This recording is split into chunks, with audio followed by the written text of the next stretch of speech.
So we have two more people that we're gonna bring on tonight.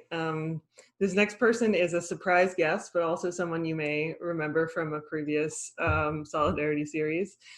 So Sarah Cohen is going to come on and talk to us a little bit about Rosh Hashana, given that today is the second day of a high holiday in the Jewish tradition.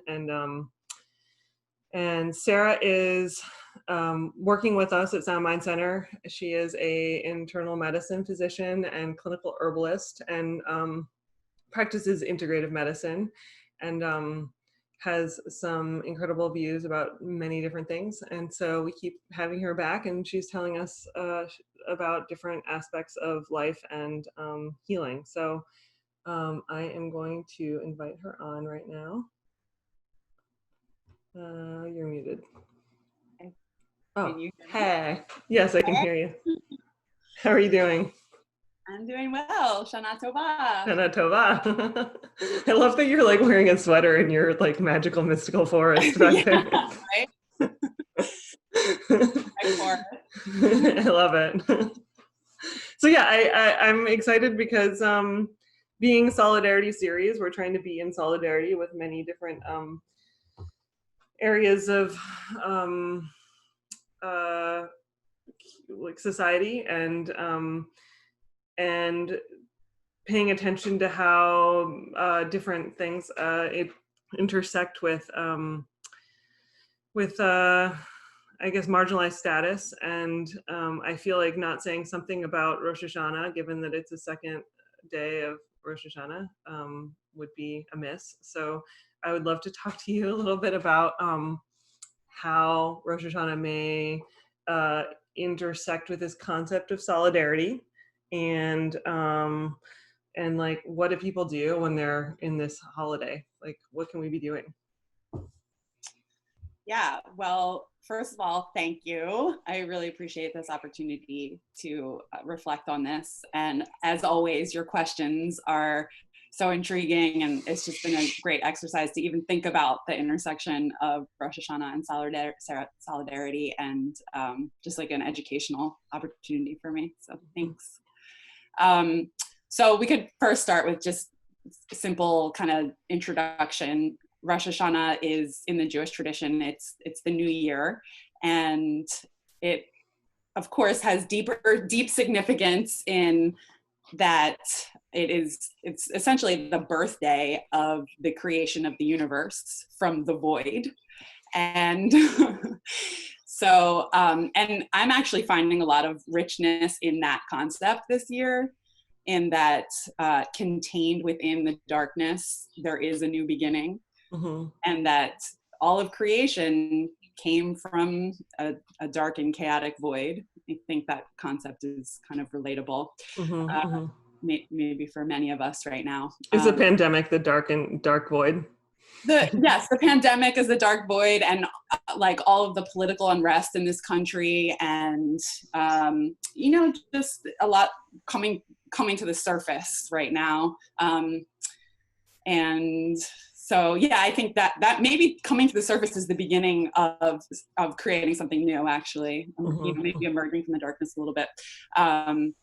But the direct translation of Rosh Hashana is the head of the year, which is maybe some birth symbolism right there, which I like. And so yeah, just this notion, reflecting on this notion that uncertainty and unrest can be fertile grounds if we cultivate it intentionally, and that there are actions for doing that. And I think one of these actions for doing that is linking ourselves to collective trauma and collective struggle, and acknowledging that, and then having actions towards creating a new paradigms, perhaps new beginnings. And that's a theme of Rosh Hashana is freshness, new beginnings, and right now it's a fresh opportunity. Rosh Hashana is marked by the new moon on the first day of the first month of the new year. And what's said about this time is that the gates are open, and that can be interpreted in a lot of different ways. The way that I interpret it in my practice is that the gates to the divine are open, and there's a closeness in communication there. And in the Jewish tradition, it's an opportunity for reckoning, really, and atonement and personal reflection. So it's called the days of awe, the days between Rosh Hashana and Yom Kippur. There's a 10-day period where the gates are open, and those are the days of awe. And it's a really profound and powerful time of personal reflection and reckoning. And what are the what is the 10 days of making amends or reckoning? Like, what do people do? Like, am I supposed to be saying sorry to everyone, or like that is one thing. And I think it's so what's really interesting to me is Rosh Hashana is also called Yom Teruah, which is the day of raising our voices. And so this is the day when we blow the ram's horn, the shofar, and it's this far-reaching blast that's carried through the atmosphere. And what's carried on this sound is like many different things. It's the voice of grief. It's the voice of it can be lamenting, it can be mourning, it can be joy, it can be celebration. But it's this really loud blast that's sort of a wake-up call also. And this, in terms of solidarity, I like to think of it as an opportunity to raise our voices for communities who may have been silenced or oppressed or marginalized. And so their voices aren't heard, but they can be if we raise our voices in solidarity with these communities or anyone identifying as being oppressed or marginalized. So that's one thing, and that's the first day of blowing the shofar, making a really big sound. Did you not bring your shofar to show us? I did not. I actually don't have a shofar, but this year I decided I really want one. I want to blow the shofar for sure. But yeah, you asked about like other actions, like what are actions that we can do. And in the Jewish tradition, it's very explicit what we do during these 10 days. And I mean, again, it's really relatable. This isn't like a Jewish thing. It can be done at any time, really. But in my religious tradition in Judaism, it's just there's a specific kind of calendar for doing this. And so one of the things is teshuvah, which is the direct translation of that is returning. And I interpret this as returning to goodness. And this is atonement, and this is when making amends, and it's the time to reflect on ways that we may, and I can say it for myself, that I may have unwittingly, maybe intentionally sometimes, contributed to something harmful or a misstep or unskillful behavior, and take the opportunity to apologize, to acknowledge and recognize that I had unskillful behavior.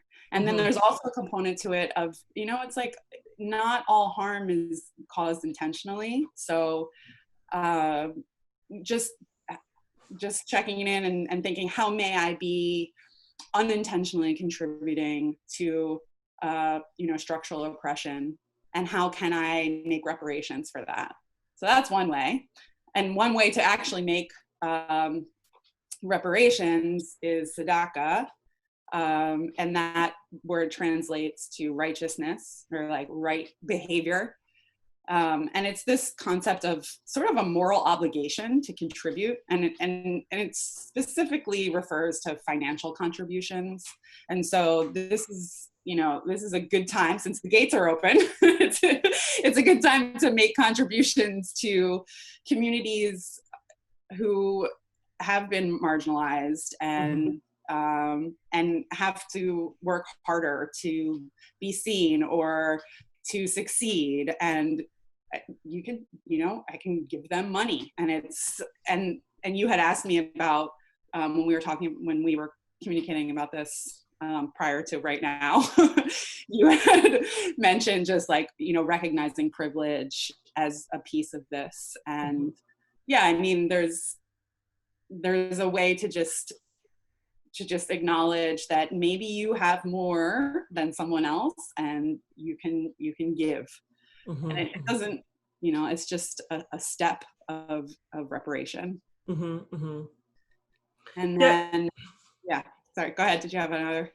Well, I feel like this might be like taking another turn, but I think I have been thinking a lot about just the concept of intergenerational trauma and how the whole concept of that whole concept sort of was recognized because of Holocaust victims and their children and their grandchildren, and how this trauma was being passed on from one generation to the next in various ways, whether it's like the way someone relates to food or how they're interacting with their surroundings. It's like it can get picked up by their kids and then their kids, and it's this generational experience. And I think in a lot of ways that's lent itself, like that knowledge has then carried into psychedelic therapy.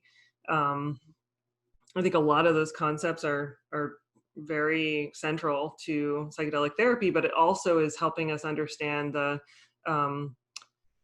intergenerational trauma of Black people in this country, and how, it's not, slavery goes away and then it's not, and there's still microaggressions and traumas that happen, but even if there weren't, there's still this like generational trauma that has to be addressed. And that there's like just a lot of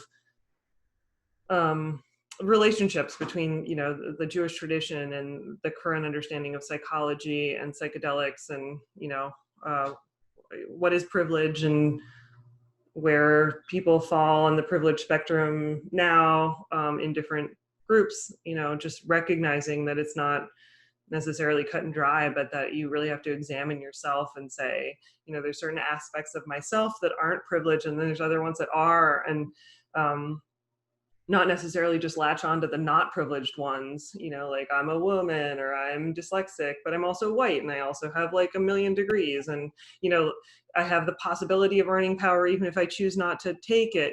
There's a lot that is, that involves self-reflection and really looking into yourself about like, what is my place in the world and what do I owe other people, and what is the, what are amends and what are reparations. And I think this is a really important time to reflect on that, especially given what's happening in this country, Yeah, absolutely. I appreciate what you're saying there. And also just speaking to the multifaceted nature of self-reflection, like there are so many ways that we like have narratives about ourselves, and, some of them are trauma and woundedness. And then that can also coexist with privilege, which, doesn't always have to be a negative thing or a criticism. And in fact, there is one ritual in this very profound and intense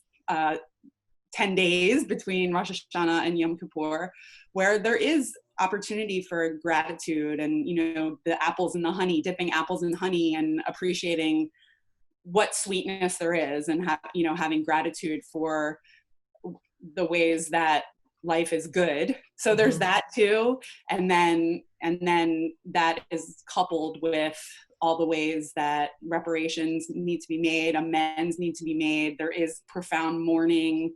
And so, yeah, there's a lot to address. And, I think like creating this forum, like what you're doing right now, and then creating models for people to process this trauma in unconventional ways through, well, now unconventional, but hopefully there will be the convention moving forward, in, you know, ways to just, you know, reconstruct the multifaceted nature of being human in this world in a way that we can come correct and celebrate and look out for each other all at the same time. But it's hard, you know, it's really hard to do that when you're carrying this generational trauma. And so, you know, I appreciate that you're creating avenues for actualizing, you know, the processing of trauma. Yeah. Would you say that, like somebody who's not Jewish, would it be totally weird for them to engage in aspects of the Days of Awe? Like, is that like cultural appropriation? Is it like offensive, or is it totally open to engage? That's a great question. And I think I think every person might have a different answer to that. I personally, I love the idea that is part of a lot of Reconstructionist Judaism and Jewish renewal, of this idea of a Judaism of inclusion. And so I want people to participate in these rituals and learn about these traditions, and with reverence, of course. I personally wouldn't consider it appropriation, but I can't speak for anyone else. But I definitely gravitate towards this Judaism of inclusion and, you know, inviting people in. So yeah, definitely our local synagogue, Kol Tzedek, is extremely inclusively minded, and in West Philly. So if anyone's curious, they're pretty rad. Yeah, and they definitely invite people who have all different identities, and it doesn't mean that you need to like merge identities necessarily, but you know, you can come and you can represent yourself as an individual in a community that has these traditions and participate in them. And yeah, I think that is a beautiful thing. I love it when people take interest. Yeah. I also think it's important to mention, like, you can make amends and apologize to someone even if you didn't mean to hurt them, right? I think that in like being from an analytic tradition and like this concept of like implicit bias and microaggressions, it's like, just because you didn't mean to do it and it's not in your conscious awareness, but you hurt someone, you can still apologize and acknowledge that it hurt someone even if you didn't realize you were doing it at the time. Yeah, and that's real work, I think, because there's humility in that. I think just being like, I didn't do this on purpose, but I did do it, and I'm sorry. And I think that's the work, right? I think that's a really important piece of reparations, is just being like, how am I upholding harm here? Or like a structure of inequality, or like some power dynamic that, you know, you might be benefiting from and don't even know you're creating it. Yeah. So what does it look like to, like, for the next 10 days between Rosh Hashana and Yom Kippur, what are people actually doing? Are they just like singing? Are they writing letters with apologies? Are they like, I mean, it's individualized, but yeah, I mean, I think there are some, there's active reflection, a lot of introspection, like looking back on the past year and how have I affected my community? How has my community affected me? What is going on in the world? And you know, what and having a moral obligation to participate in like a helpful way. So it really is a lot of thinking and reflection, and but then there's also there's a really beautiful ritual. It's called Tashlik, and it's that translates to casting off. And I love doing this ritual. You're welcome. You come and join me if you want. I'll tell you what it is. I don't know if you've ever done it before, but it's basically you take some bread and you go to a river and you just take pieces of the bread off and you cast them into the river, and you it's like a ceremonial casting away of things that don't serve anymore. and I'm sort of like reframing this interpretation a little bit. So Great. I'm taking a little bit of liberty to reframe it. I don't really like talking about sin per se, right. but that's their tradition is basically repenting for sin. But I think of it as a time of reflection, thinking about what in this chaotic time, in this darkness right now, that is the void. What do we want to cultivate? So what do we want to bring forward, and what do we want to let go of? And just going through this action of ritual, I think is really powerful. And I think that a lot of the rituals are really based on like mental health needs, right? Like if you need to let go of something, how do you actually go through the physical process of like, what does it look like to let go of things you don't need anymore? And I think a lot of religions have sort of used that rituals for that purpose. Yeah, absolutely. And I mean, I think ritual is so powerful. And just like approaching something with intention like that, and then just seeing something through from opening the ritual to closing it, and then like going through the motions, like you're saying, that really has like a feeling and an action, and incorporates an experience with it. So but yeah, I mean, I think this is just, it's really, it's just a time of deep reflecting, and I really appreciate that it welcomes all of the elements of reflection. So it's not all happy and joyous, but there is some of that there. And it's but then there's also there's an opportunity to mourn, and I think that's so important, just having like this ritual grieving that that isn't so much part of like modern American culture, and I think it's something that is missing.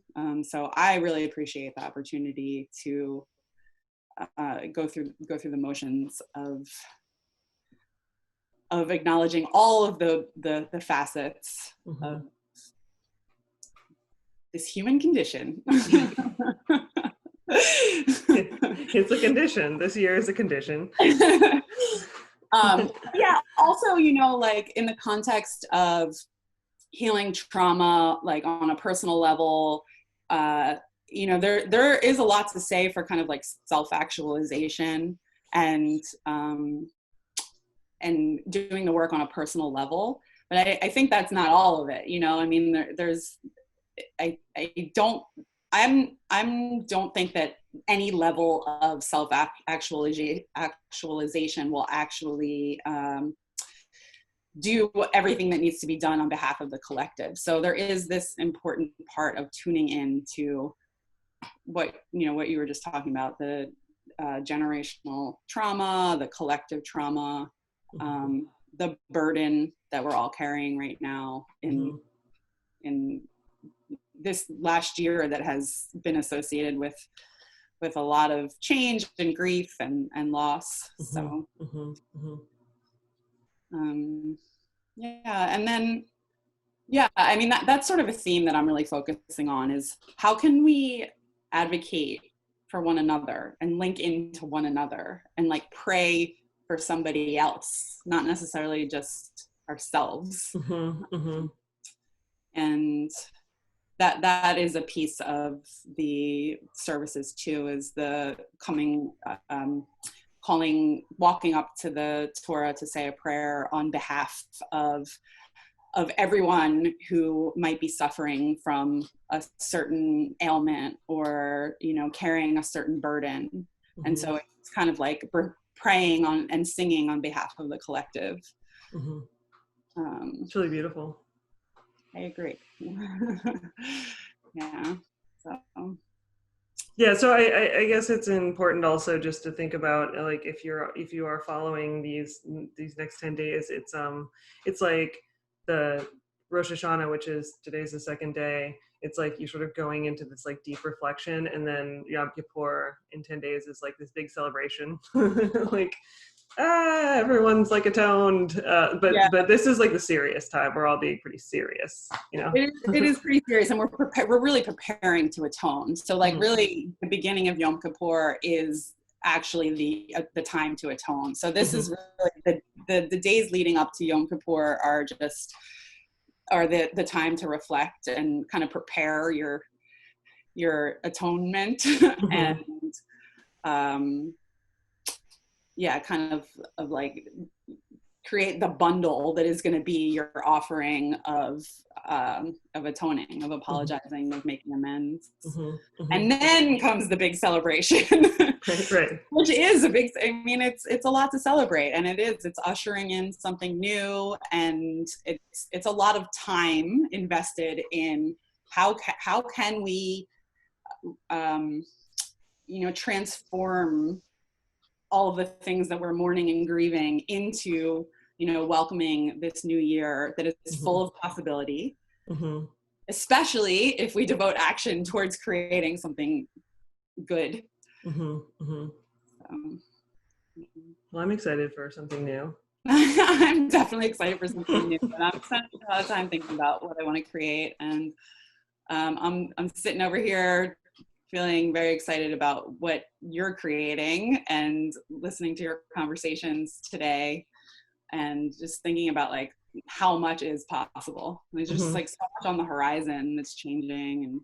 And yeah, I'm excited too. We're also developing a medicinal garden on Spruce and 46 if anyone wants to come see in the coming months.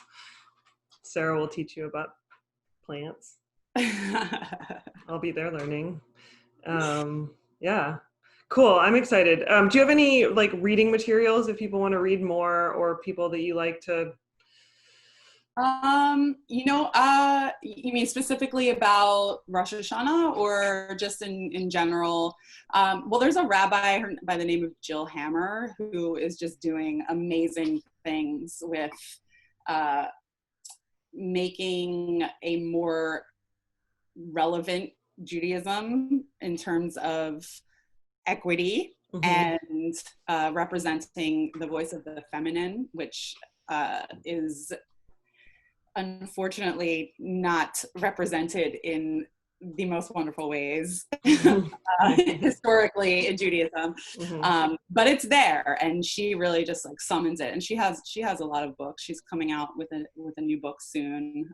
So she does a lot of just reframing of the patriarchal Jewish model into stories of the feminine voice that are there. They are there, but they're not really amplified historically. So cool. I love her, Jill Hammer.